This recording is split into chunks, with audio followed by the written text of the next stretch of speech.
IndyCar coverage is brought to you by the Big Machine Music City Grand Prix. Get your tickets in the link in the description and save 20%.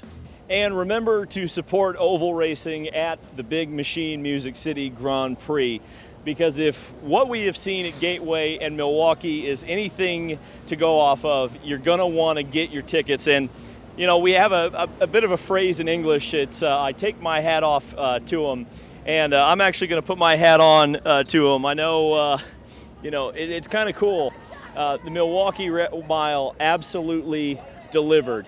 This race should have never left the calendar. I am so happy. I mean, so quick story about the hat. The merch outside completely sold out. I mean, you couldn't get a T-shirt. I guess they're printing more and bringing some in tomorrow. But the IndyCar fans, I got to tell you right now, because I really lit up a lot of you when this was announced, because I said, we've got to fill this place. We've got to do a good job. We've got to support this race, because if we don't support it, they're never going to listen again. And what I can say is that the IndyCar fans came out. They came out strong. They supported this race. They supported oval racing, and they supported the Milwaukee Mile. There's no doubt about it. And frankly, you know, we loved this racetrack, and this racetrack loved us back. I think unequivocally, to me, for what the kind of racing that I want to see, the IndyCar that I believe in, the IndyCar that I love, the IndyCar that I'm passionate about, the race that we saw out there is exactly what I want to see. I mean, this is the best race of the season, start to finish, period, bar none, end of story. Best race of the year. There's not even, I don't even think there's a close second. I get it. The Indy 500 probably had a more exciting finish, absolutely. But to me, start to finish, competitiveness, lead changes, long green flag runs, uncertainty, comers and goers. We always, use that line, right? The idea of drivers driving their way through the field and other drivers falling off. And we saw all of that today. I mean, all of that. You had everything you wanted in an IndyCar race. And why is it? It shouldn't be a surprise, right? I mean, I kind of said yesterday that, this track in Indianapolis, they not only feel similar, right? They have a similar feel. They this is kind of a shrunken down version of Indianapolis. But there's just something about these racetracks and these cars that were, built in the early 1900s, mid-1900s, 1910s. There's just something magical and special about these race cars and a racetrack like this. And so a race like today just makes you feel all warm and fuzzy inside. So I guess before we kind of get into more specific analysis of this race, I did speak to a couple of drivers after the event. Most notably is Scott McLaughlin, who qualified on the pole position today. He's starting up front tomorrow as well. But Scott had an up and down day, certainly up at the front at the beginning of the race, but it looked like his car wasn't quite as good in traffic. So I asked him about that, and I also asked about the amazing crowd today. Your day. Yeah, our car was very good in clear air or not much dirty air, but then as soon as we got in deep traffic, it was really bad. So just had no front and then a little bit loose everywhere. So that's your worst nightmare. So we'll tune out the Odyssey battery shed. We've got another go tomorrow. Start at the front.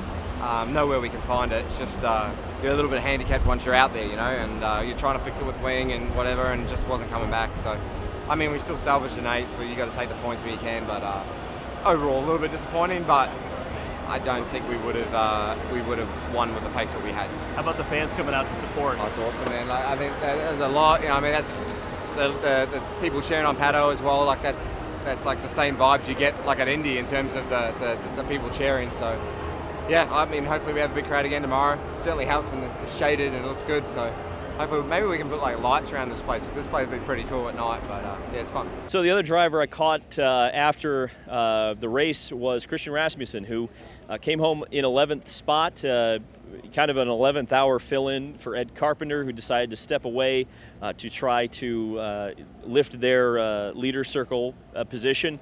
Although, of course, with the performance of the 78 car today, and don't worry, we'll get to that, Christian probably, I think still Christian has a lot to take away from this, a lot to love about what he did today, because he did a great job. And here's what he had to say. Obviously, we finished strong today. I think 23rd to 11th is exactly what we needed.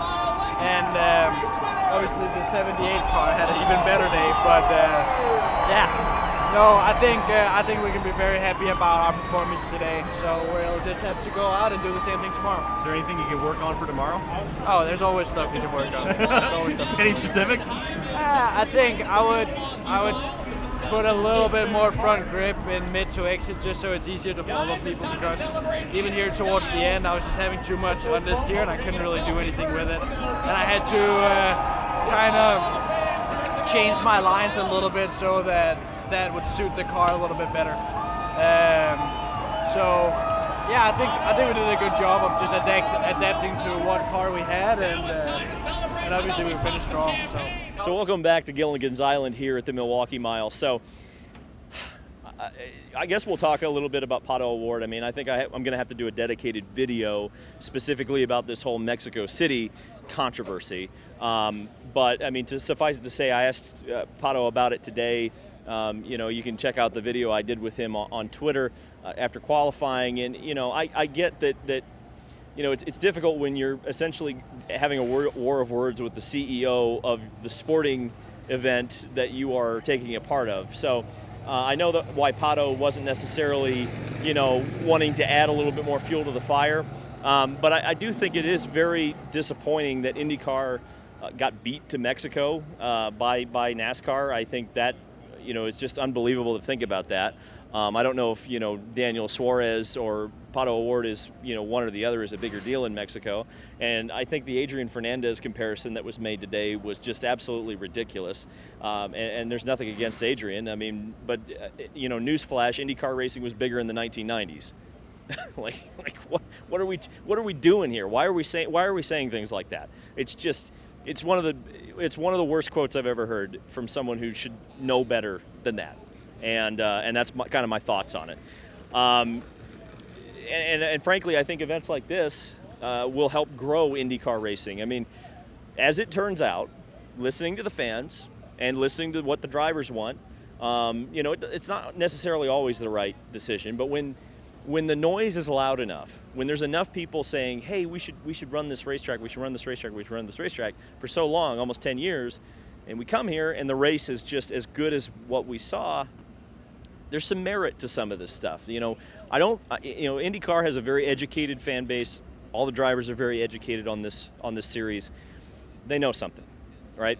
So let's get into happier moments. I mean, Pato O'Ward, with all of that outside pressure coming into today, all of the talk online, all of the talk in the media, performed as well as I've seen him perform, and he drove his way to the front. I mean, again, when we talk about the racing quality, the quality of the open wheel racing that we saw, it was top notch. How many on track, competitive, middle of the green flag lead change have we seen in any race this entire year, and I would hazard to say the last 4 years? So I can't talk about enough about the racing. Let's actually talk about some of the drivers who did well. Will Power keeps the championship alive in his pursuit of Alex Palou. He's going to need a good day tomorrow, and Alex is going to need a bad day tomorrow to take that championship fight into Nashville. But it looks like we might end up getting that. Will Power looked extremely strong today in his pursuit of the IndyCar, his third IndyCar title. And we got to talk about Connor Daly. Connor Daly, absolutely unbelievable. I mean, you want to talk about stepping up to the plate. We've talked about the Leaders Circle prize money and the battle between the 78 car of Juncos Hollinger and the 20 car of Ed Carpenter Racing. I would like to remind everybody that was the car that Connor Daly was driving last year. So there's a little bit of, more to this whole story than just prize money. But, Connor did an unbelievable job today. I mean, Will said I think he was joking, but it's so hard to tell with Will. Talked about running the NASCAR line up on the wall on the start of the race, and I'll be damned, Connor did it. Connor went 4 wide. I think they said he had 54 on-track passes today, and I don't necessarily normally trust that stat, but I think in this case I do. Connor, and frankly, I don't want to be too hyperbolic here, but like going from the back to the front, I mean, it looked like almost the reincarnation of Mike Mosley, right? And you talk about a career that Connor Daly has always kind of had, which is, hanging in the balance. Performances like this are the kind of performances that will, endure people and team owners and sponsors to you to continue to make your dreams come true. So I think that was just a fantastic, unbelievable story. Going down the rest of the field, Santino Ferrucci. I mean, why are we surprised? Or I'm not surprised. I don't know where he is in the points. I'll have to look that up. But you can't imagine that Santino is any worse than his 10th place in the points that he came into this race with a 4th place finish here. And you'd expect he's going to do that tomorrow. He's actually starting better in race 2 than he is today. Alex Palou, 5th place. The guy's the Terminator. Even in a day where he really couldn't compete necessarily for the win, he was right up at the front. Linus Lundqvist coming home 6th.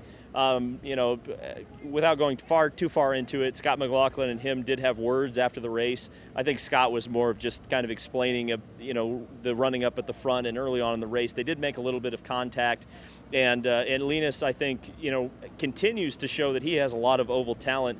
I think the concern, of course, is that, who's going to lose out when the ultimate, charter-induced musical chairs ends up happening and playing out at that team. Going down the rest of the field, Christian Lundgaard, I mean, in 9th place, really fantastic run for him. I mean, who would have thought a Rahal car would have a top 10 here, but that's Milwaukee. Sometimes surprising and fun things happen. Rossi in 7th, McLaughlin in 8th. I mentioned Rasmussen in 11th, Dixon in 10th. We'll go back down through the rest of the field. A few other notable names I think we need to mention. Colton Herta, who was up at the front most of the day. A botched pit stop and a loose wheel were what took him out of the running. I think he'll be strong tomorrow. He was one of the best cars in traffic all day long. And then, of course, the crash of Joseph Newgarden and Marcus Ericsson. I think and I get it. Like, listen, I've blamed Joseph for things in the past, but I look at that very much as a racing deal. I mean, you had 2 guys going into the corner and not lifting. Marcus clearly didn't want to be on the bottom, and Joseph was still up on the top, and they came together. I mean, maybe I would say, a racing deal, but maybe more on Marcus for not getting down, but maybe his car couldn't go down. So, it's tough to call that one. I would definitely say racing incident there. But again, man, I think shout out to the crowd, shout out to the drivers on the racetrack, shout out to IndyCar for getting the package right. I mean, outside of a bum race at Iowa, which wasn't IndyCar's fault specifically, I think that their oval product has been everything we could have wanted, and especially here at the Milwaukee Mile. I mean, I think, from a positivity standpoint, you look at the merch sales, you look at how many people turned out, you look at the racing quality, I think this was an absolute win. And the good news is that, we so often say when there's such a good race at a racetrack, we say, man, I can't believe we have to wait till next year. Well, we don't have to wait till next year. It's going to be less than 12 hours, and we get to do this all again. I cannot wait. It's going to be a ton of fun. I love the Milwaukee Mile. I can't wait to come back here for years and years and years to come. And if the fans keep supporting it and you keep supporting it at home, I think it will for many, many years to come. So thank you guys so much for watching. This has been David Land on YouTube. Subscribe for more motorsport content. Buy your Big Machine Music City Grand Prix tickets. I think it's going to be a hell of a show. And we'll see you in the next video.